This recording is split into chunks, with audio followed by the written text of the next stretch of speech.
14.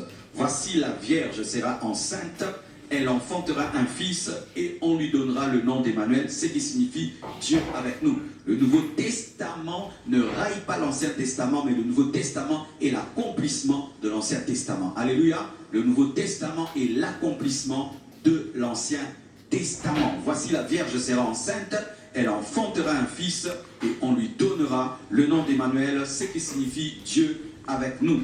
Joseph s'étant réveillé, fit ce que l'ange du Seigneur lui avait ordonné, et il prit sa femme avec lui, mais il la connut point jusqu'à ce qu'elle ait enfanté un fils auquel il donna le nom de Jésus. Jésus est né comment? La puissance du Saint-Esprit a couvert Marie, et Marie a eu une grossesse surnaturelle sans un homme. Qui croit ça? Tu es un fou. Le christianisme, c'est la doctrine des fous. Qui croit ça? Qui ne croit pas? Tu n'es pas chrétien. Ah oui, si tu ne crois pas que Jésus-Christ est né au travers d'une vierge, tu n'es pas chrétien.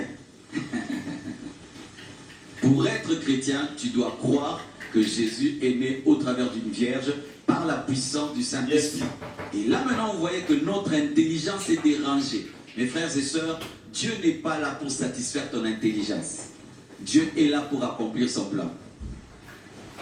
Même si ton intelligence ne comprend pas la parole, ce n'est pas ta petite intelligence de fourmi qui peut juger Dieu. Alléluia. Et Dieu peut tout. Déjà, nous croyons que Dieu, par la parole, a créé toutes choses. Si je crois que Dieu a créé toutes choses par sa parole, je crois aussi qu'il peut mettre un bébé dans le ventre d'une vierge. Alléluia. Si je crois que Dieu a créé l'homme, je peux croire aussi qu'il peut mettre un enfant dans une vierge. En soi, mes frères, une fois que tu commences à lire la Bible, tu dois être un homme de foi, car la Bible, c'est un livre de foi. Ce n'est pas un livre scientifique d'abord, c'est un livre de foi. Ainsi, je crois que Jésus est né sans un papa.